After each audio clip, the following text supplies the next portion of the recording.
নমস্কার বন্ধুরা, আজকে বানাবো সয়াবিনের দুর্দান্ত রেসিপি। আমরা তো সয়াবিনের ঝোল অনেকে খেয়েছি, কিন্তু এভাবে বানালে যে মাংসের মতন লাগবে। সম্পূর্ণ ভিডিওটা দেখুন। এখানে আমি 100 গ্রাম সয়াবিন নিয়ে নিয়েছি। মিডিয়াম দানা যে সয়াবিনগুলো পাওয়া যায় ওগুলোই নিয়ে নিয়েছি। এবার উনুনটা জ্বালিয়ে নেব। উনুনটা জ্বালিয়ে নিয়েছি, এবার জল দিয়ে দেবো কড়াই। সয়াবিনটা সিদ্ধ করে নেবো। জলটা উষ্ণ গরম হয়ে গেছে, এবার সয়াবিনগুলো দিয়ে দেবো।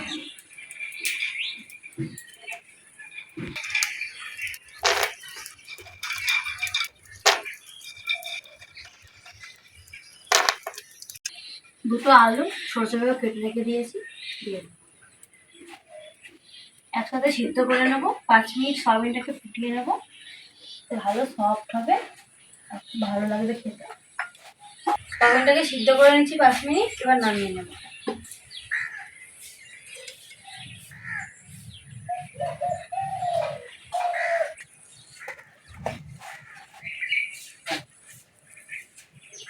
এবার আলুটাকে বেছে বেছে তুলে নেব।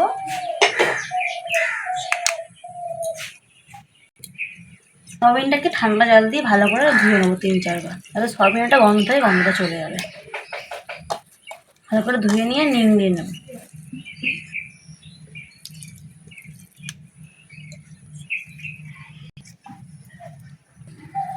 সয়াবিনগুলো এরকম চেপে চেপে নিতে হবে, জলটা পুরোপুরিভাবে বেরিয়ে যায়।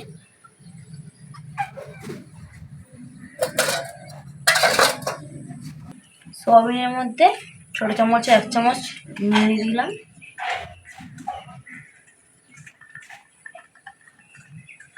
1 চামচ হলুদ গুঁড়ো, 1 চামচ জিরে গুঁড়ো,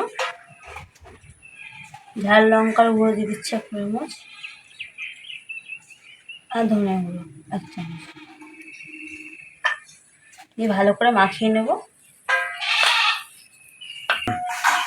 সয়াবিনটাকে আমরা ভাজবো না, এভাবে মাখিয়ে নেব মশলার সাথে। একবার এভাবে বানিয়ে খেয়ে দেখবেন, খুব ভালো লাগে খেতে। 5 মিনিট রেস্টে রেখে দেবো, আর মশলাগুলো ভালোভাবে সয়াবিনের মধ্যে ঢুকে যায়। কড়াটা গরম হয়ে গেছে, তেল দিয়ে দেবো।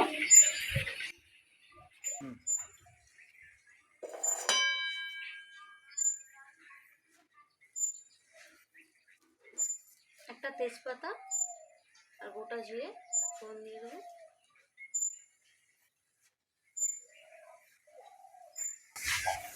4টা কাঁচা লঙ্কা ছিঁড়ে রেখেছিলাম, দিয়ে দেবো। 2টো পেঁয়াজ কুচিয়ে রেখেছিলাম, দিয়ে দেবো।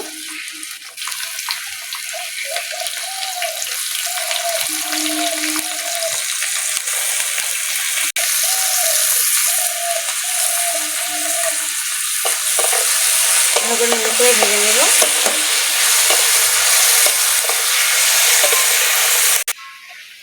পেঁয়াজটা ভালো করে ভেজে নিয়েছি, এবার আদা রসুন পেস্ট দিয়ে দেবো।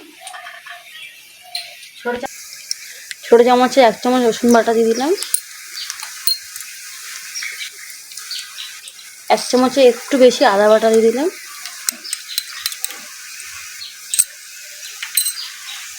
একটু ভেজে নেব।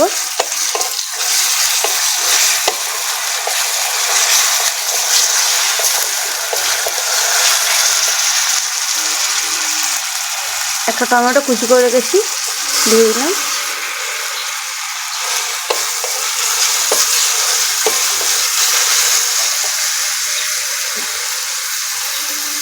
সামান্য নুন দিয়ে দেবো, টমেটোটা ভালোভাবে সিদ্ধ হয়ে যায়।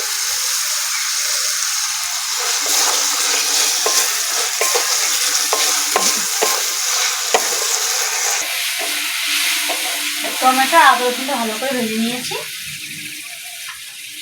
এবার কাশ্মীরি লঙ্কা গুঁড়ো দিয়ে দেবো রঙের জন্য। সামান্য চিনি দিয়ে দেবো, টমেটোটা দেওয়া আছে, টেস্টটা ব্যালেন্স হয়ে যাবে। কাশ্মীরি লঙ্কা গুঁড়ো দেবো, দেখতে খুব ভালো লাগে। মশলাটা ভালোভাবে কষিয়ে নিয়েছি, সামান্য জল দিয়ে ভালোভাবে কষিয়ে নেবো, মশলাটা পুড়ে না যায়। ভালোভাবে কষিয়ে নিয়েছি, যে সয়াবিনটা মাখিয়ে রেখেছিলাম মশলার সঙ্গে সেটা দিয়ে দেবো।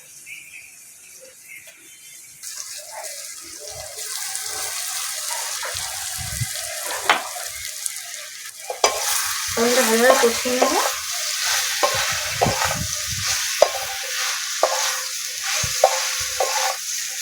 আমি যেমনভাবে রান্না করছি আপনারা একবার বাড়িতে ট্রাই করে দেখবেন। সয়াবিন ভাজলে খুব তেল টানে, এভাবে রান্না করলে তেলটা একটু কম লাগে আর খেতেও খুব ভালো হয়।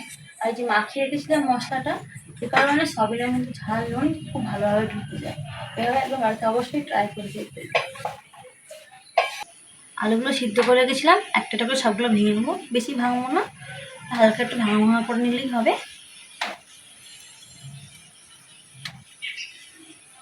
এভাবে আলুগুলো ভেঙে দিলে ঝোলটাও একটু গাঢ় গাঢ় হয়।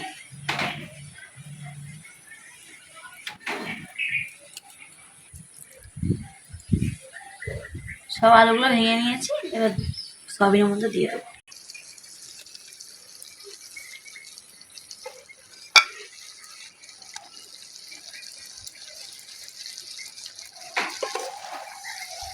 আলু আর সয়াবিনটা ভালোভাবে কষিয়ে নেবো।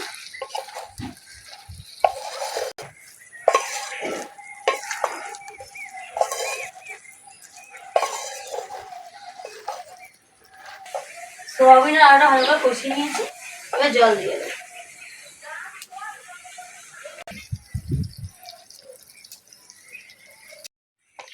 সয়াবিনের ঝোলটা রেডি হয়ে গেছে, এবার গরম মশলা বেটে রেখেছি সেটা দিয়ে দেবো। এলাচ, দারচিনি আর লবঙ্গ বেটে নিয়েছি। গুঁড়ো মশলার থেকে এই বেটে মশলা দিলে বেশি ভালো টেস্ট হয়।